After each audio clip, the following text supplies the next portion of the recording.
আজকে খোয়াই চেবড়িতে লোকনাথ দুগ্ধবাই সমিতিতে বোনাস প্রদান অনুষ্ঠান করা হয়। এই উক্ত অনুষ্ঠানে আমাদের মধ্যে উপস্থিত আছেন এই কল্যাণপুরের জনপ্রিয় বিধায়ক পিনাকি দাস চৌধুরী মহোদয়, আমাদের ডায়েরি অফিসার থেকে শুরু করে আমাদের দুগ্ধ সমিতির সকল প্রোডাক্ট যারা কৃষক আছে সবাই উপস্থিতির মাধ্যমে আজকের এই মহতী অনুষ্ঠান অনুষ্ঠিত হয়। আপনারা জানলে খুশি হবেন, ত্রিপুরা রাজ্যে আমাদের 179টা দুগ্ধবাই সমিতিতে আমরা এই বোনাস প্রদান অনুষ্ঠান শুরু করেছি। তাতে কৃষকরা উৎসাহিত, কৃষকরা আনন্দিত। এই পূজার উৎসবে এই বোনাস পেয়ে কেউ 13,000, কেউ 15,000, কেউ 10,000, কেউ আমাদের প্রথম দ্বিতীয় এরকমভাবে সবাই প্রাইজ পাচ্ছে। এটাতে আনন্দের উৎসবের মতো এই সমিতিতে এখন আমাদের এই বোনাস ডিস্ট্রিবিউশন শুরু হয়েছে।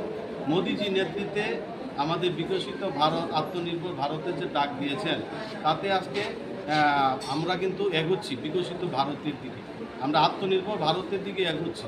আমাদের প্রত্যেকটা কৃষক যাতে লাভবান হয়, কিন্তু প্রত্যেকটা কৃষকের পরিবার যাতে লাভ হয়, তার জন্য কিন্তু গোমতী ডায়েরি কাজ করে যাচ্ছে। আমরা 365 দিনই দুধ নেই সমিতির থেকে, একদিনের জন্য বন্ধ হয় না। মাসে 3 বার আমরা পেমেন্ট করে থাকি। আমরা গোখাদ্য ক্যাটল ফিড আমরা দিই প্রতি লিটারে 1.5 কেজি করে। আমরা সমিতিতে ভিজিট শুরু করেছি। ভিজিট করে আমাদের আগে 4,500 লিটার দুধ ছিল, এখন 8,500 লিটার দুধ হয়েছে। এই খোয়াইতে সবচেয়ে বেশি দুধ আমরা এখান থেকে কালেকশন করতে পারছি এবং কৃষকরা উৎসাহিত। এবং আমাদের এই বোনাস প্রদান অনুষ্ঠান প্রতি বছরের ন্যায় আমরা শুরু করেছি। এই বোনাস ডিস্ট্রিবিউশনে আমাদের আজকে প্রত্যেকটা কৃষক, এখানে 120 জন কৃষক উপস্থিত আছেন। এই দুগ্ধবাই সমিতির বোর্ড অফ ডাইরেক্টররা সবাই উপস্থিত আছেন। আমাদের আসিয়ার দপ্তর থেকেও আধিকারিক এসেছেন।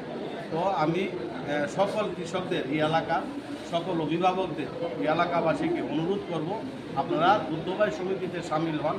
সরকারের যে সুবিধাগুলি আছে, বেনিফিশিয়ারিগুলি আছে, সবগুলি আপনারা সুবিধা পাবেন এই দুগ্ধবাই সমিতিতে আসলে।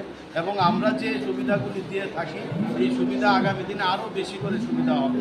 আমাদের মোদিজির নেতৃত্বে যে জিএসটি যে উনি ঘোষণা দিয়েছিলেন, যে দেওয়ালির আগেই ঘোষণা দিয়েছেন উনি, যে জিএসটি আমাদের কিন্তু ঘিয়ের মূল্য কমে গেছে, পনিরের মূল্য কমে গেছে জিএসটি কমানোর জন্য, যার জন্য মোদিজিকে ধন্যবাদ জানাই। রাজ্য সরকারও কালকেও দেখলাম দিয়ে ঘোষণা করেছেন কর্মচারীদের জন্য, তার জন্য ধন্যবাদ জানাই। রাজ্য সরকারকে মাননীয় মুখ্যমন্ত্রী প্রফেসর ডক্টর মানিক সাহা।